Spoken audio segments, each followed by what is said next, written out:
Eu saúdo meus irmãos com a paz do Senhor. A gente está aqui nessa tarde, junto com o nosso irmão Adilson, e a gente quer gravar um vídeo falando desse determinado assunto. Quem convence o homem do pecado? É o Espírito Santo ou o pregador? Porque, irmãos, há um ponto dentro da fé cristã, principalmente na pentecostal, a qual nós fazemos parte, que algumas pessoas, utilizando o texto de João 16, que fala que o Espírito Santo veio convencer o homem do pecado e do juízo, tentam tirar a responsabilidade do ser humano de tentar fazer parte também, até mesmo tornando, né, a escritura como se fosse, o estudo da escritura, melhor dizendo, como se fosse diabólico, né? E a gente está aqui com o irmão Adilson, ele vai tentar explicar para nós de uma forma bem clara, do modo que ele explica, né? Irmão Adilson, quem convence o homem do pecado? É o pregador ou é o Espírito Santo? Paz do Senhor a todos os irmãos. Essa pergunta é uma pergunta muito interessante, apesar de a gente já ter a resposta na ponta da língua e é unânime, não tem como a gente falar contra, né? Nenhum maluco, nem ninguém que tenha em sã consciência vai falar contra o Espírito Santo. Então a Bíblia deixa bem claro, por exemplo, em João 16:8, que quem convence o homem do pecado, da justiça e do juízo é o Espírito Santo. Agora nós temos que tomar alguns cuidados e princípios das Escrituras, da Palavra de Deus, para nós não, por exemplo, assim, desmerecer responsabilidade que nós, como servos de Deus, temos. E não fazer, por exemplo, desse meio um subterfúgio para nós, digamos assim, negligenciar a responsabilidade como servos de Deus, de buscar o conhecimento de Deus através da palavra de Deus. Eu vou tentar aqui ser um tanto claro com respeito à pergunta que o Clerinaldo fez. Quem convence o homem do pecado, quem convence é o Espírito Santo. Mas quem Deus vai usar para esse meio vai ser o ser humano, vai ser os seus servos. O fato de Deus usar não transmite para o ser humano, para os seus servos, digamos assim, glórias. Então, o fato de Deus usar não quer dizer que nós temos também participação nisso. Não, de forma alguma. 100%, 200%, 1 milhão, quantas porcentagens tiver, vai ser toda do Espírito Santo. O mérito total, a glória total é tudo do Espírito Santo. Agora, o que eu quero aqui explicar é que nós não podemos negligenciar nossa responsabilidade. Por exemplo, se nós tomarmos a parte lá de João 16, que diz que é o Espírito Santo que convence o homem do pecado, esse convencer no grego lá, que tem a palavra que está ali no grego, elenco, essa palavra no grego, ela tem um sentido ali, por exemplo, até de refutação, refutar, você rebater uma ideia, você desmontar uma ideia. Então, a palavra no grego tem esse sentido também de você ali, você ali assimilar, você fazer a pessoa enxergar por meio, digamos assim, de argumentos, entende? Então, ali esse convencer, que também tá ligado ao receber, ao aceitar, fazer a pessoa acatar aquilo ali, isso quem opera é o Espírito Santo, fazer você acatar aquela ideia, fazer você receber no seu coração. Agora, digamos assim, trazer luz para algo, explicar algo, é responsabilidade do ser humano, mas mesmo essa responsabilidade é obra do Espírito Santo. Antes de eu entrar aqui, eu vou mostrar para os irmãos. Por exemplo, se a gente for para Mateus capítulo 16, quando Jesus perguntou, quem é que os homens dizem que eu sou? Aí Pedro disse, tu és o Cristo. O que é que Jesus diz? Não foi carne e sangue que tu revelou, mas meu Pai que está nos céus. Então observe, por exemplo, que ali Jesus está dizendo que não foi carne e sangue no sentido de que não foi fruto das emoções ou até mesmo do intelecto humano, aquela revelação, aquele raciocínio de Pedro, entende? Então o raciocínio de Pedro, de que Jesus era o Cristo, foi fruto do Espírito Santo na vida de Pedro. Então foi o Espírito Santo que revelou para Pedro. Em 1 Coríntios capítulo 2, versículo 10 em diante, Paulo diz que o Espírito perscruta as profundezas de Deus. E Deus nula revelou as suas coisas pelo seu Espírito a nós. Entende? E Paulo vai mostrar, por exemplo, que nós entendemos coisas espirituais conferindo com as coisas espirituais. Em outras palavras, nós entendemos as coisas de Deus se o Espírito Santo, por exemplo, nos der a luz e o esclarecimento, entende? Dessas coisas, e assim nós vamos fazer a assimilação e entender com mais clareza essas coisas. Agora que nós já dissemos isso, que é fruto do Espírito Santo, o intelecto, o raciocínio, o nosso raciocínio tem de ser energizado pelo Espírito Santo. Se não for energizado pelo Espírito Santo, não serve para a igreja e não serve para falar das coisas de Deus. Então, agora que nós entendemos que essa glória também é do Espírito Santo, mesmo eu estudando, quem vai me dar clareza e luz do que a Bíblia ensina é o Espírito Santo. Agora eu quero mostrar que essa responsabilidade de passar essa luz, de entender, para as pessoas entenderem, vai ser nós, ser humano. Por exemplo, se o Espírito Santo falasse numa linguagem divina, ninguém ia entender. E como ele usa nós, que somos seres humanos, nós podemos, por exemplo, explicar as coisas de Deus por meio do raciocínio e das emoções humanas. E assim as pessoas entenderem as coisas de Deus de uma forma mais óbvia, de uma forma clara. Entende? Então, quando o apóstolo Paulo escreve em 2 Coríntios, capítulo 5, versículo de número 11, Paulo diz assim, por esta razão, sabendo do temor que se deve ao Senhor, nós persuadimos os homens à fé. O que Paulo está dizendo ali? Persuadir. A palavra ali no grego, persuadir, peito, não é a mesma palavra que está lá para convencer. Por exemplo, no grego, lá em João 16:8, é a palavra elenco. A palavra elenco é um sentido, enquanto que a palavra peito, ela tem outro sentido, que é o sentido de você esclarecer. Entende? Então esse trabalho de esclarecer, de explicar, de trazer, tá entendendo? Um entendimento para as pessoas, esse trabalho ele é nosso, mesmo sendo nós a glória do Espírito Santo, porque é Ele que vai nos dar essa clareza e é Ele quem vai nos fazer, entendeu? A fazer essa obra com eficácia, entende? Então, quando a gente olha para esse lado, nós percebemos que o Espírito Santo convence no sentido de aceitar, de fazer uma pessoa acatar o que a palavra de Deus ensina. É o Espírito Santo que faz a pessoa receber, aceitar aquilo ali.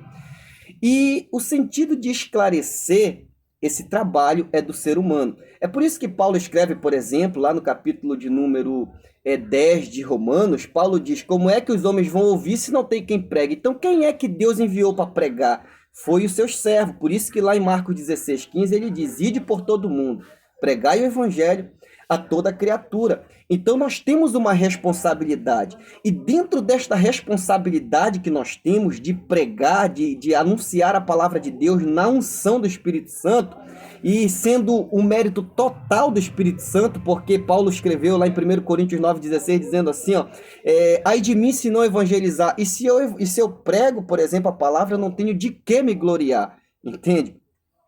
Então, observe bem, se a obra total é do Espírito Santo, mas nós temos mesmo assim uma responsabilidade de pregar e anunciar a palavra de Deus, então ali Paulo vai escrever a Tito, capítulo 1, versículo 9, dizendo para Tito reter, segurar a sã doutrina, para Tito se firmar na sã doutrina, e assim ele admoestar, entende? Admoestar e convencer os contradizentes. A palavra convencer que está ali no grego, em Tito 1:9, é exatamente a palavra que está em João 16:8, elenco.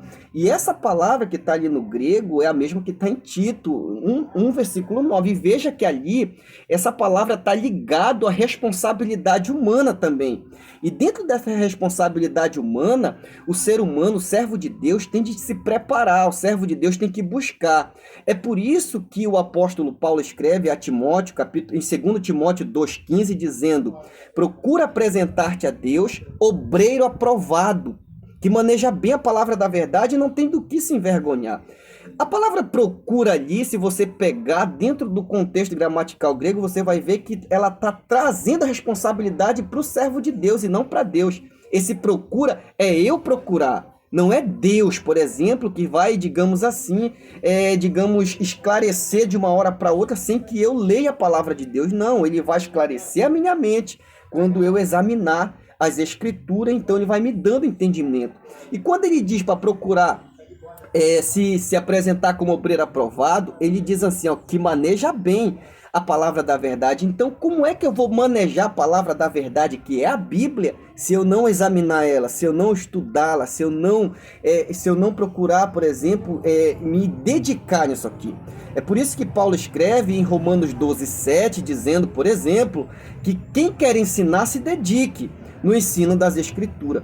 Então veja, por exemplo, que o servo de Deus, ele tem uma responsabilidade, o pregador tem uma responsabilidade de estudar, para saber o que ele está pregando, para ele ter confiança no que ele está pregando, para ele ter ousadia no que ele prega. Porque uma vez que eu entendo, porque uma coisa é você pregar entendendo aquilo que você prega, outra coisa é você pregar estando convencido do que você prega. O que eu quero dizer? Eu posso estar convencido de algo que eu não entendo, entende? Mas eu posso também estar convencido de algo que eu entendo. Então eu posso pregar com entendimento, com clareza, pregar porque de fato aquilo ali através do Espírito Santo. O Espírito Santo foi me dando luz, foi me dando clareza, e eu fui então aceitando aquela verdade, entendi aquela verdade, e agora não há dúvidas nenhuma do que a palavra de Deus ensina, e por isso agora eu ensino com muita convicção a palavra de Deus. Então é isso basicamente que a palavra de Deus vai nos ensinar. Então o fato do Espírito Santo convencer não nos exime das responsabilidades de examinar as Escrituras, de estudar as Escrituras. Uma pessoa, por exemplo, que ela é analfabeta e que Deus usa, que eu quero que Deus continue te usando, meu irmão. Que Deus continue te levantando com grande autoridade e poder. Agora veja bem, essa pessoa, se ela não sabe ler nem escrever, o Espírito Santo vai convencer ela a estar no culto de doutrina, entende? E aprender com o pastor que o Espírito Santo já iluminou a mente pela palavra. Você está me entendendo? Então ninguém na igreja é independente. Não é porque uma pessoa não sabe ler e escrever que ele é independente, que ele vai aprender sozinho, que vai acontecer uma espiritualidade isolada na vida dele, que ele não precisa sentar com ninguém só pelo fato dele ser analfabeto. O Espírito Santo vai dar coisa na cabeça dele. Então a gente tem que entender que nós somos um corpo. Você que é analfabeto, você tem que ser respeitado na casa de Deus. E a unção que Deus legou à sua vida, os servos de Deus têm de respeitar isso. E você também, que tem essa unção, mas não tem estudo nenhum, tem de respeitar aquele que o Espírito Santo iluminou a mente pela palavra, para você sentar e aprender com ele. Porque somos um corpo. E por sermos um corpo, somos dependentes um do outro. Então o fato do Espírito Santo convencer não quer dizer que você não tem que estudar. Não quer dizer que você não tem que examinar. O Espírito Santo vai fazer aceitar a palavra, mas trazer luz, digamos assim, das Escrituras só se você examinar. E é o Espírito Santo que vai esclarecer a tua mente. Agora, eu queria aqui, por exemplo, fechar esse assunto. Eu queria fechar esse assunto falando, por exemplo, o seguinte. Vamos supor, se você é uma pessoa dedicada a Deus, se você é uma pessoa que Jesus te usa muito, não desmereça aquilo que você não conhece. Tá bom? Não desmereça aquilo que você não conhece. O Espírito Santo vai te usar muito mais, e vai estar muito mais na tua vida. Se nós somos um corpo e dependemos uns dos outros, o teu ministério deve ser respeitado tanto quanto daquele que digamos assim, é usado no conhecimento da palavra de Deus. Ninguém é semideus, só Deus deve ser louvado, tá bom?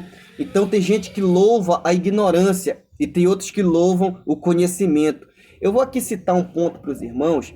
Tanto um quanto o outro leva ao orgulho. Por exemplo, em 1 Coríntios 8:1 diz que o saber ensoberbece. Então saber é um problema também, o conhecimento é um problema. Da mesma forma que a unção sem limite também é um problema. Por exemplo, em 1 Coríntios 14:37 diz: se alguém cuida de si mesmo, que é espiritual, profeta, pense outra vez consigo, que o que eu estou ensinando é mandamento do Senhor. Então veja que às vezes uma pessoa que se intitula espiritual, ela não quer render obediência a ninguém, porque ela acha que tudo que dá na cabeça dela é Deus falando, entende? E por isso ela não quer, por exemplo, se render a aprender. Entende? Então, nenhum nem outro é de Deus. Mas, tanto um quanto o outro, Deus pode sim levantar. Deus pode levantar um teólogo. E eu quero aqui só esclarecer que teólogo, teologia, irmão, são homens de Deus que se dedicam na palavra de Deus para buscar o esclarecimento do que Deus deixou para nós. É isso que é teologia. Não pense que teologia é algo diabólico, tá bom? E a teologia não é para convencer, é para persuadir os homens à fé, tá bom? Que Deus te abençoe, que Deus te dê graça, que você possa entender essa palavra, não nos entenda errado, não nos entenda mal. A obra total é do Espírito Santo, o homem não tem mérito nisso, o homem não tem glórias nisso, tá bom? É o Espírito Santo, do começo ao fim. Irmão Cleidinaldo. Graças a Deus aí, né, pela palavra que o nosso irmão Anísio esclareceu aí, né, sobre esse assunto, sobre de quem convence, né, se é o Espírito Santo, é o pregador. E nós temos certeza, né, que é o Espírito Santo desde o início desse vídeo, mas para alguns que aí estavam aí com dúvida, né, em relação a isso também, ou que nunca ouviram falar sobre esse assunto, né, a gente está aí para falar, né, da palavra de Deus. Que Deus nos abençoe. Fique com Deus em nome de Jesus. Glória a Deus.